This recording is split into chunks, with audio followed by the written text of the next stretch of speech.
Chicago fans have needed it.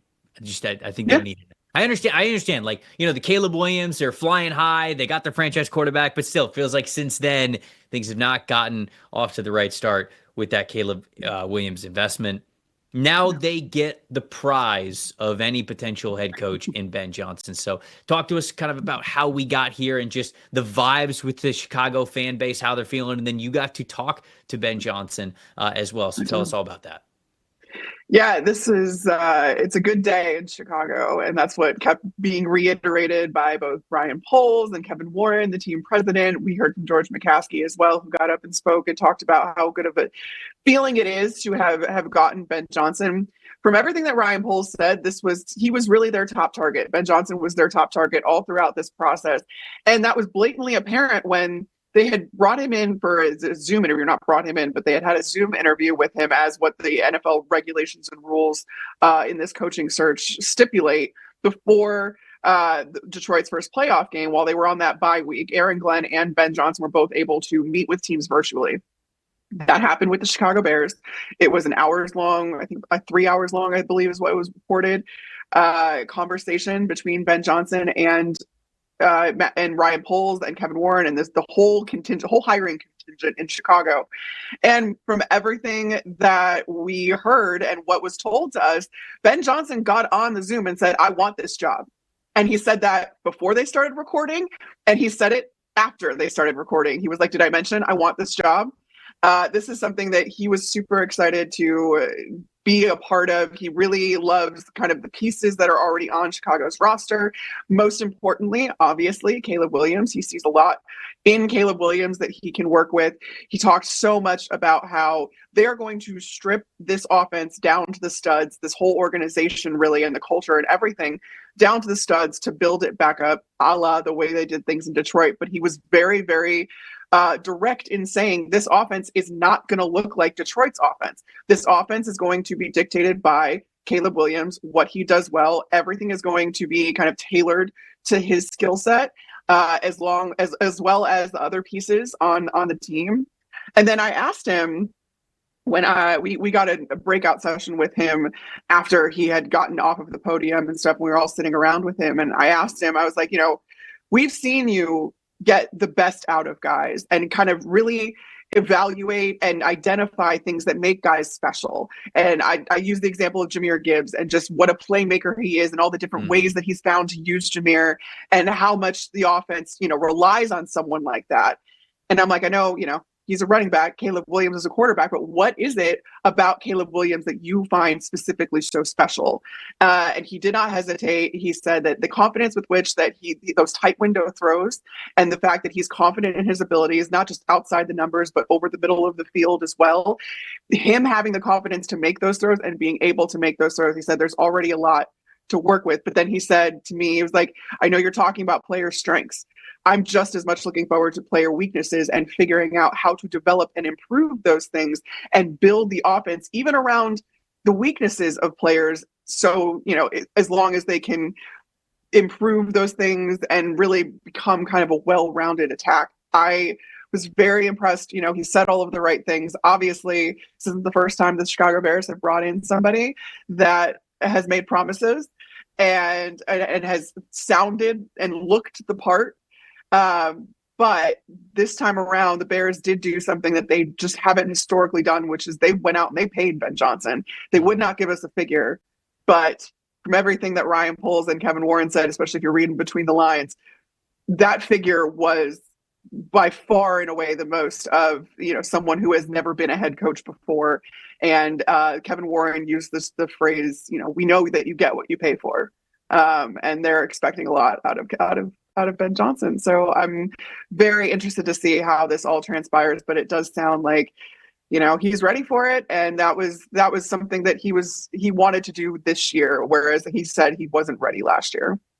I think that's a really great point that you made and that he made, talking about, okay, well, Everybody likes to focus on how much higher the ceiling gets, right? Is this a Super Right. Bowl ceiling that you're bringing as a head coach? But often the signs of great head coaches are elevating the floor of a team. When you elevate the floor of a team very quickly, I think that lets you know what caliber of a coach you have. We saw that with Jim Harbaugh this year. We saw that with Dan Quinn, who we're about to talk about, his Washington team, not only elevating the floor, but also the ceiling. But we see this with the Kansas City Chiefs right now, a team that we know has a Super Bowl ceiling. If the Kansas City Chiefs didn't have as high of a floor as they have as an organization and as a coaching staff with these players, they wouldn't have the 1 seed this year. They would have been playing on wild card weekend. But it's the fact that they have such a ridiculously high floor as a team every single week that it allows them to win games that maybe they quote unquote shouldn't or didn't play their best football. And I think that that's just it's a very underrated,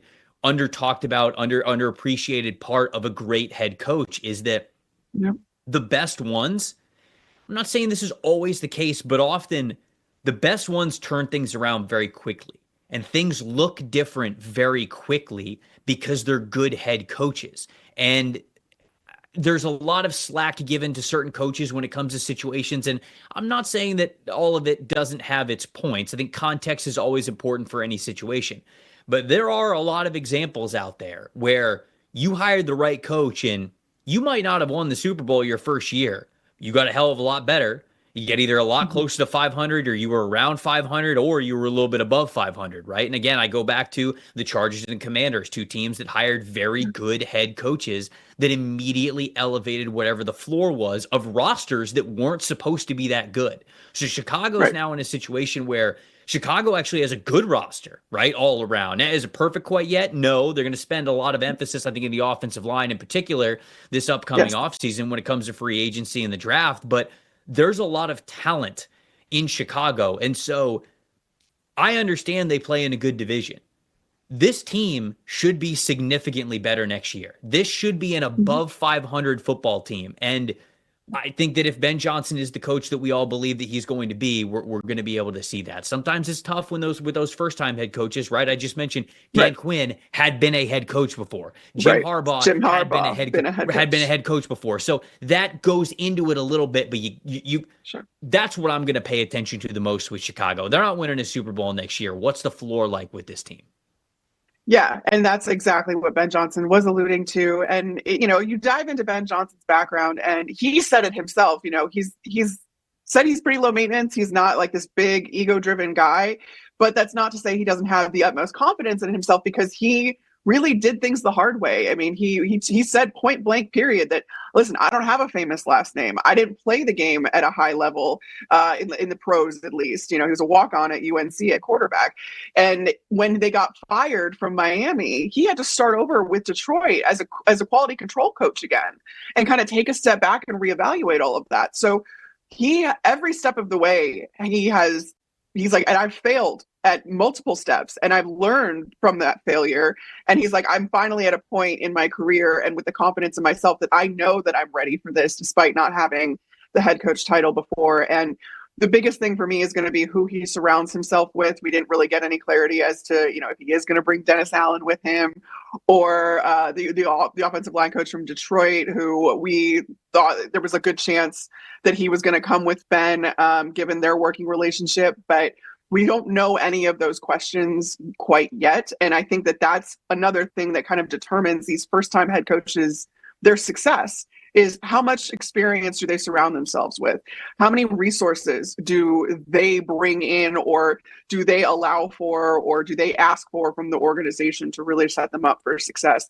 But it was so interesting to me because when Ben Johnson talked about coming to the Bears, he was like, I wanted to stay in the NFC North because I think this is the best division in football. And I want to go against the Detroit Lions. And he's like, and by the way, beating Matt LaFleur twice a year feels pretty good. And he knew exactly how to talk to Bears fans from that regard. And it was interesting too. I had heard from people that I had talked to inside the Lions building. So Ben Johnson took the job while he was at work that day in Allen Park on Monday when he accepted the job. And so there was a bunch of guys that were giving him some, back and forth and whatever. And basically saying that we look forward to kicking your ass for twice a year now, and he's like, well, I'm gonna do that to you. Like, I'm gonna kick your ass. And Amon-Ra St. Brown talked about it on his podcast, but I had heard like it was so funny because the people I was talking to in the building were like, oh yeah, like I just passed him in the hallway, and everybody's just like stopping by his office and saying all it's a rivalry that was already built in, but now there's another level to it because Ben Johnson was in Detroit, but he is so motivated to beat those guys now and to really raise the floor on this team so that they are contenders in what could be the best division in football for quite some time, because none of these teams really look like they're going to drop off. We'll see what happens in Detroit with the coordinators and everything. Both coordinators now leaving. That's going to strain them a little bit, but it's still a really good football team up there. The Packers are still ascending. The Minnesota Vikings, we'll see what they are with JJ McCarthy eventually, but he said all the right things. He knew exactly how to talk to Chicago fans, and that's going to serve him well in this market. Also, that's really cool about the culture that the Lions organization has is like, you can have these coordinators that are accepting jobs to a rival team, and it's like, hey, we don't stick our head in the sand about this. Like, I didn't feel like the Lions are sticking their head in the sand about this. This is like, oh, okay, well, now you're dead. No, they tweeted out a picture. No, they tweeted out a picture of Ben and thanked him. They said he's been hired as the head coach of the Chicago Bears. Thank you, Ben. It's cool. I think it's cool. It is. The cool part about it is those two sides now don't want to win any less because of it.